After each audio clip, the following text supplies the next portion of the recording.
Hi there everyone, Lars here with some more Amphibia goodness, brought to you by Camille's Harem. Not just a podcast for novice writers by novice writers, but also a YouTube channel by novice writers for novice writers. Because writing is an adventure, it's more fun with friends. And welcome to our 200th video here on YouTube! And there was much rejoicing.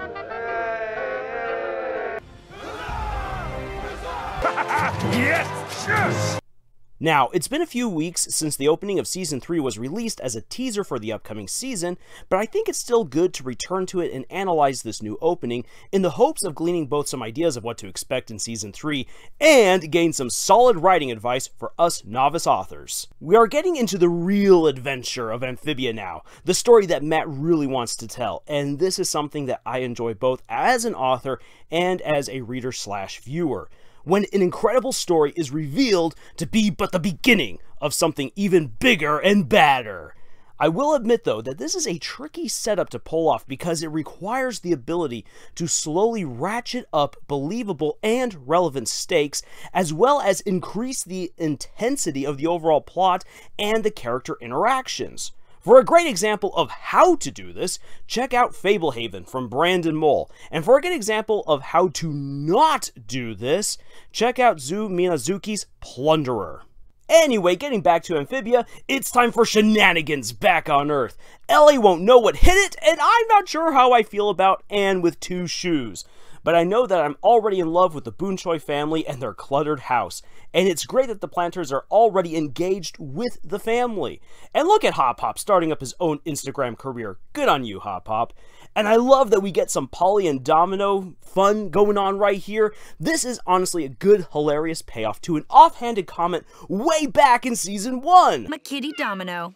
You guys would like her. She's got fire. Ooh. Aw, she's so tidy. I feel huge! Yeah, so good luck with that one, Polly. Anne and Sprig are still getting up to their fun shenanigans and all that good jazz, which is good to see because their dynamic, their relationship, is largely the heart of the series. And is there no place in LA that Sasha has not yet tagged? And if it wasn't clear before, it is now very obvious that Andreas still has the Calamity Box and that it remains fully charged because he is sending all kinds of machines and horrors to Earth to hunt down Anne and the Planters. What I immediately find, however, very interesting is this very brief shot of the Planters sneaking around in the museum and specifically in the dinosaurs section. My guess is that they would be fascinated with the existence of the great lizards, and could there be an ancient connection between Earth and Amphibia? Probably not, but I think that the Planters and Anne will definitely be investigating any plausible link between Earth and Amphibia to try to find a way back to their friends and to help defeat King Andreas. But it's not just going to be their own investigations at play. The local authorities and government are also hot on the trail. And am I the only one getting Twisted Metal vibes from this shot? In any case, this is going to be fun. Gravity Falls fans will remember Special Agents' powers and trigger and the might that they brought against the Pines family. We can expect probably something very similar to happen here in Season 3. However, as we get from the shot of everyone back on Earth, it looks like the government will be a key ally to Anne, along with a museum worker and plenty of other people. And all of the lanyards, lab coats, and technology in this shot all suggest to me that the government is very much in the know about other worlds and that they are prepared, at least to some extent, for what is coming. And yes, I am working on my video about the connected cartoon universe theory. It is coming, I promise you, I have not forgotten. I suspect that Anne and the Planters' journey in Season 3 will be to convince the people of Earth that it is possible to live in harmony with the denizens of Amphibia. This is a classic element of world-hopping adventures. We'll just have to see how well this is balanced out with everything else that is going on, which is quite a lot, and I'll get back to that point in a moment. It's also important to note that the short shots that we get of Wartwood rallying around Sasha help to indicate that she's on her own path of redemption and acceptance. We also get to see Marcy hanging out in a water tank and on life support in front of the Knight. And trust me, I love the theories about her getting possessed in Season 3, but I haven't seen any solid evidence for that just yet, so we're going to have to keep an eye out for that. And of course, we also get Andreas being the Conqueror, and finally Anne tapping into her Calamity powers once more to fight against the King's machines. And she reverts back to old school Anne from the previous seasons. sans one shoe. And I take this as confirmation of her acceptance of herself, which was a huge step in her own character arc. Alright, so this is just a very, very brief rundown of everything that we see in the intro. I know that there are a plethora of videos out there breaking down literally every single frame, but for us writers, what matters most is what we can glean about the story from this opening. First of all, it's clear that the stakes are now huge! It's not just Amphibia that's in trouble, but Earth is immediately under threat, as well as many other unknown planets. Again, expect more world hopping to come in the future. And with the stakes becoming larger, it's clear that a lot is going to happen in little old LA. And I honestly don't have any concerns for how Matt and the crew will handle all of this. They've already delivered phenomenal episodes with world building and character development in just under 11 minutes. I mean, take a gander at Barrel's Warhammer for a really great example of this. The two things, however, that I will be carefully watching are Anne's continued progression as a character and Anne's powers. First of all, Season 2 gave us a ton of payoff for Anne. Compare how she reacts to Sprig being in danger and what friendship means to her at the end of the second season, compared to what we see in the second episode of the series in Best Franz. Earlier, Anne, even in desperation to please Sasha, and always on the lookout to stick out for Marcy and to help her out, even then, Anne could never have fought against a Toad army to save her friends, let alone face down King Andreas. She had not yet grown to truly understand friendship and the power and the connection that it really has. And for Anne herself, Anne admits that she finally likes who she sees in the mirror and has come to accept herself. And this was set up way back once again in Season 1 while on her adventure with Wally and learning that it's okay to be a weirdo and that you need to find the people who accept you for who you are. Once again, this is all just, it's so brilliantly done within these past two seasons. So that confession that Anne gives, the Battle of the Bands, fighting King Andreas, and all of that are just part of the amazing growth and conclusion to her journey of self-discovery in Amphibia. This is the point, though, where many authors and creators would drop further character progression.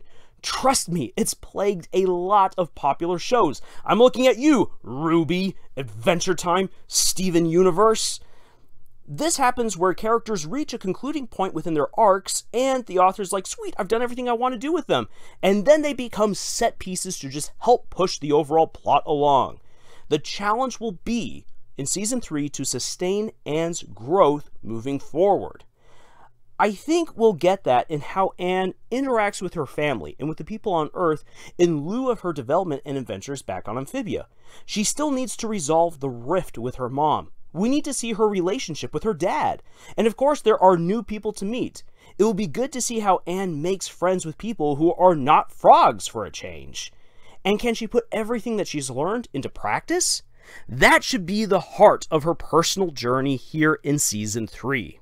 My second point of focus is the use of Anne's power. Andrea said that she cannot yet control them, but the opening shows that she still has access to her calamity powers while on Earth. And that's awesome, and it's probably going to be a source of some early jokes and some great action, but here's the thing to be concerned about. When Anne first accessed her calamity powers, it was the show's highest emotional moment. It was, in a word, incredible. But the more that you use these powers, the more commonplace they become. And that will be the challenge for the showrunners, to maintain the air of mystery and awe surrounding her powers until the time is right to build up to the climax. I am highly confident that we are going to get an amazing battle with all three girls using their calamity powers to defeat the Knight and King Andreas. But pulling this off is going to come down to pacing and managing each character arc for the girls in the upcoming season. And that is no mean feat of juggling. Key to building up any strong finale will be pacing and carefully aligning important character moments with important plot moments. These are two separate things, but they should go together. Like leading an orchestra, all the parts must come together at the right time in order to deliver a powerful flowing song, or it just becomes choppy and contradictory, or overwhelming and sloppy. There are also a lot of questions that we still need to have answered, like how did the Calamity Box make it to Earth in the first place? What will Sasha do to redeem herself to the people of Amphibia and to herself? Why is Andreas keeping Marcy alive? And what happened in his past? I greatly suspect that a lot of the answers lie with King Andreas. He recognized Anne's powers, and if we look at the gem's colors and the colors of him and his friends, we might see an important correlation here. I think Andreas at one point might have even wielded the same Calamity powers. However, he lost that connection, and it probably ties into what led to his friendship falling apart and why he is even working with the Knight in the first place. And if that is the case, I am really hoping for a good foil moment between him and Anne, where we get to see clearly how the two oppose each other on multiple levels, since they would both represent the power of the heart, and how one has really moved on and become the embodiment of a pure good heart that loves other people, and one who has become dark and corrupted and now blames other people for his actions.